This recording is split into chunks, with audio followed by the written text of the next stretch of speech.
ভাগ্যে দোহাই কারা দেয় জানেন? যারা নিজেদের উপর আস্থা হারিয়েছে, যারা নিজেদের উপর আত্মবিশ্বাস হারিয়েছে, ভগবানের প্রতি বিশ্বাস হারিয়েছে, নিজের পরিশ্রমের প্রতি বিশ্বাস হারিয়েছে, নিজের ক্ষমতার উপর যার কোনো আস্থা নেই, সেই সমস্ত ব্যক্তি জানবেন ভাগ্যের দোহাই দেয়। ভাগ্য মানুষের সবাই সমান থাকে না, কারোর কম কারোর বেশি, কেউ বড় লোক কেউ গরিব লোক, কেউ ভালো ঘরে জন্মগ্রহণ করে, কেউ খারাপ ঘরে জন্মগ্রহণ করে, অর্থাৎ কেউ গরিব ঘরে জন্মগ্রহণ করে, কেউ নিঃস্ব হয়, কেউ কোটিপতি হয়। সবটাই কিন্তু ভাগ্যের ব্যাপার, পূর্বজন্মের কৃতকর্মের ফল। তো এইগুলো আমরা বিচার বিবেচনা না করে অহেতুক ওপরওয়ালা বা ভগবানের প্রতি আমরা দোষারোপ করি যে ভগবান আমাকে কেন দিচ্ছে না, কেন দিচ্ছে। কিন্তু আমাদের কোথায় ভুল, কি আপনার ভুল করেছি যার জন্য বর্তমানে আমরা কষ্ট পাচ্ছি, এইটুকু কিন্তু আমাদের বোঝার শক্তি কারণ নেই।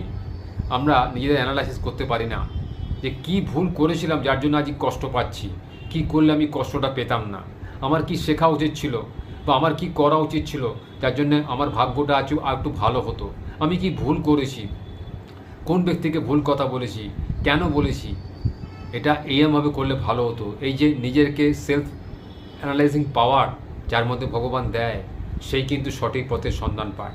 কোন পথে গেলে ভালো হবে, কোন পথে গেলে মন্দ হবে, কোন ব্যক্তির সঙ্গে মিশলে আমার উপকার হবে, কোন ব্যক্তিটা আমার জীবনে শয়তানের মতো, এই বিচার বোধ যার মধ্যে রয়েছে সেই দেখবেন ভালো পথের সন্ধান পায়। যার মধ্যে এই বিচার বুদ্ধি রয়েছে সেই কিন্তু জীবনে উন্নতি করতে পারে, যার মধ্যে বিচার শক্তি নেই সে কিন্তু করতে পারে না। অতএব জীবনে কষ্ট সবার রয়েছে, সেই কষ্টকে কে কতটা লাঘব করতে পারে তা নির্ভর করে তার নিজস্ব দক্ষতা যোগ্যতার ওপরে।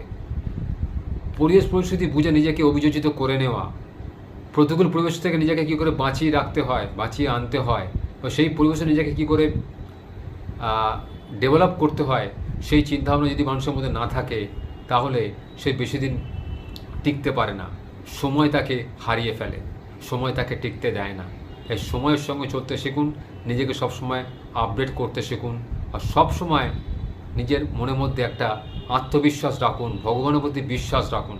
তাহলে দেখবেন আপনার সমস্ত কাজ সফল হবে, আপনি সমস্ত কাজে সফলতা পাবেন, আপনি সমস্ত কাজে এগিয়ে যাবেন, আপনার মন প্রফুল্ল থাকবে, আপনার কাজের উত্তেজনা বাড়বে, উদ্দীপনা বাড়বে, কাজের মধ্যে যে সঠিক কাজ করা যে প্রবণতা, সেই প্রবণতা আপনার মধ্যে তৈরি হবে, আপনি নিজেকে অনেক বেশি উন্নত স্থানে খুঁজে পাবেন।